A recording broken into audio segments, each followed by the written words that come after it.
안녕하세요. 대단히 반갑습니다. 오키나와 전투 3 김창원. 태평양 전쟁이 막을 내리다 1945년 지하에 숨겨둔 일본군의 150mm 거포.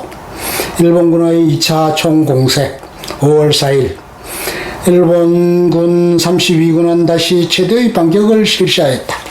사령관 우시지마는 선박 공병 제23, 26연대로 하여금 미군의 후방 해안에 우회 상륙을 시도하겠다. 일본군은 이날 카미카제 특공대를 대폭 출격시켜 이를 지원하였고, 일본군 포병이 전면에 나서 무려 13,000발의 포탄을 발사했다. 그러나 항공정찰에 나선 미군이 일본 포병의 위치를 파악, 압도적인 포병 화력으로 대포병 사격을 가해 일본군의 포 59문을 파괴하였고, 포병의 지원을 잃은 우시지마 32군은 7,000명의 인명 손실을 입고 퇴각하고 말았다.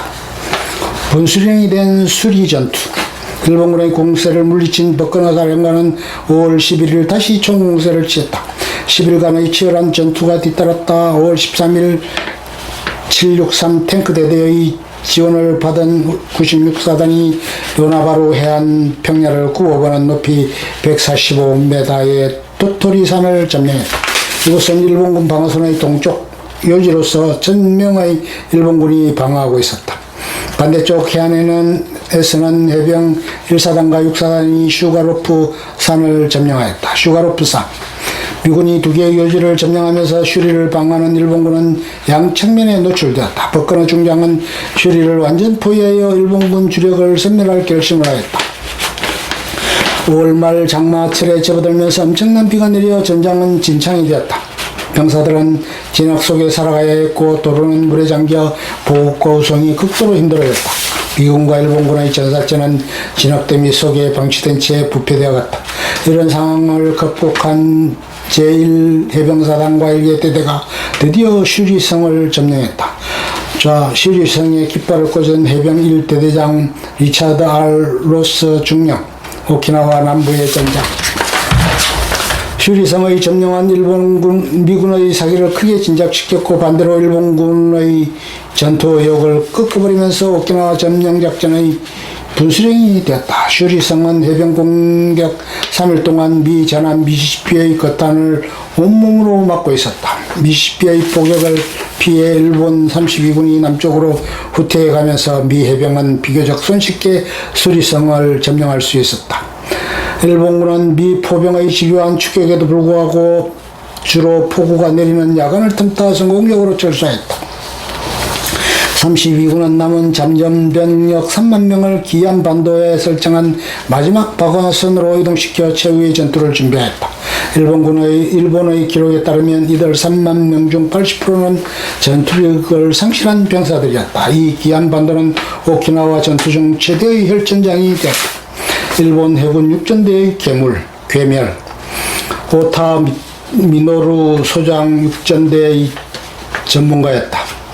32군이 마지막 방어선으로 이동하는 동안 9,000명의 해군 육전대와 현지에서 징발한 1,100명의 의용대가 오로쿠 반도 언덕의 지하 진지에서 저항하고 있었다.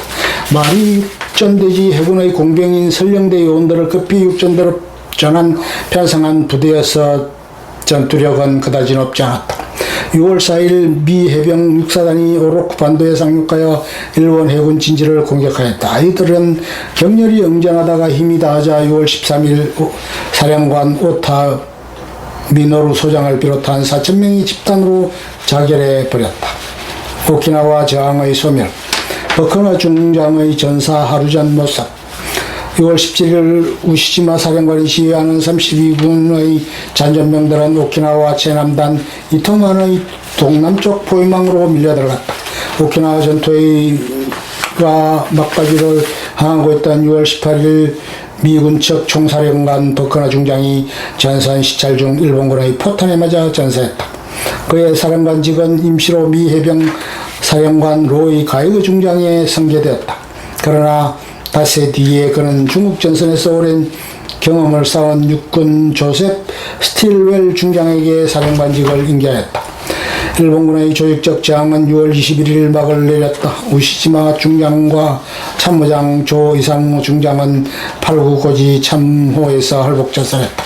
참모했던 야하라 대자가 우시지마 할복 전에 함께 순사하게 해달라고 간청했다. 그러나 우시지마는 그럼한 표정으로 이를 거부했다.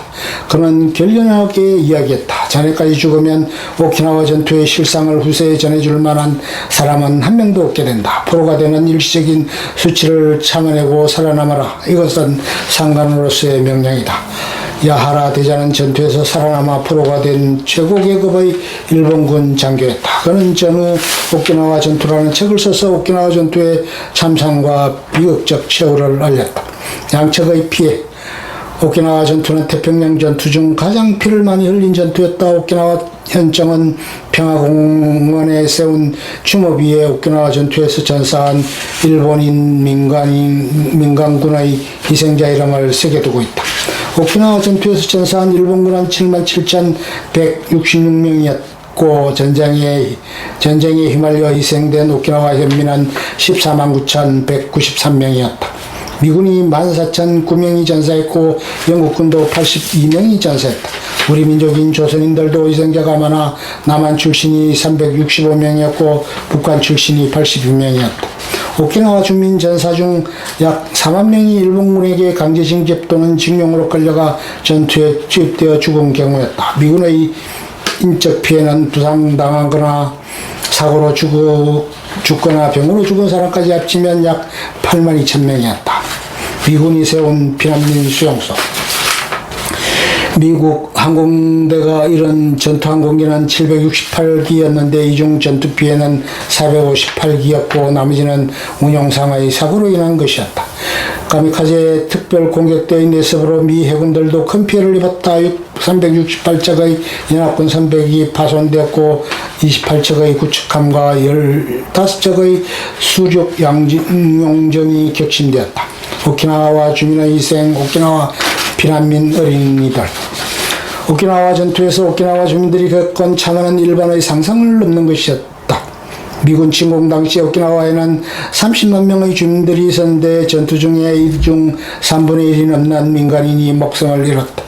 일본은 중일전쟁 때 적국 국민인 중국인들에게 자행했던 끔찍한 학살과 약탈을 자국민들인 오키나와의 주민들에게도 해댔다. 오키나와 주민들은 징병되고 징발되어 전투에 투입되고 노동에 혹사당했다. 전투가 벌어지자 일본군은 민간인들을 전선으로 끌고 다니며 총알바지로 사용했다. 더 큰 범죄는 주민들에게 내려진 집단 자살령이었다. 수많은 주민들이 군의 강압에 의해 가족 자살을 했고 이러한 집단 자살을 택하지 않은 무리는 군대가 수류탄을 던져 학살하였다. 오키나와 점령의 다음 작전 원자탄 투하. 오키나와 점령 작전이 완료되면서 이제 다음 차례는 일본 본토 공격이었다. 큐슈 공격을 목전에 두고 미 군부 내에서는 여러 가지 이야기가 오갔다. 일단 과달카날 전투 때와 마찬가지로 전멸하기 전까지는 제압할 수 없는 일본군의 지독한 저항은 오키나와에서 재확인되었다. 만일 일본 본토에 들어가면 그 이상의 군과 민의 합동 저항을 각오해야 했고 이는 곧 전문학적인 미군의 피해를 감수한다는 뜻이었다. 이 시점에서 원자탄 논의가 등장했다. 민족이 멸살되기 전까지는 항복하지 않을 것 같은 일본인들에게 항복을 받을 수 있는 강한 충격을 주려면 원자탄밖에 없다는 결론이 내려진 것이다. 미군은 본토 상륙전에 원자탄을 먼저 사용하기로 했다. 준비 기간을 거쳐 히로시마와 나가사키에 운폭이 투하되었고 이어서 소련군이 참전해서 만주로부터 파죽지세로 몰고 내려왔다. 이 정도의 절망적인 상황에서도 일본 군부 내부에서는 끝까지 싸우자는 의견이 우세하게 주장되었다고 하니 일본 군부의 지독함은 광기 어린 것이라 말할 수 있을 것이다. 일본은 히로시마 원폭 투하 9일 후인 8월 15일 연합군의 항복을 선언했고 9월 2일 마침내 태평양 전쟁과 2차 대전이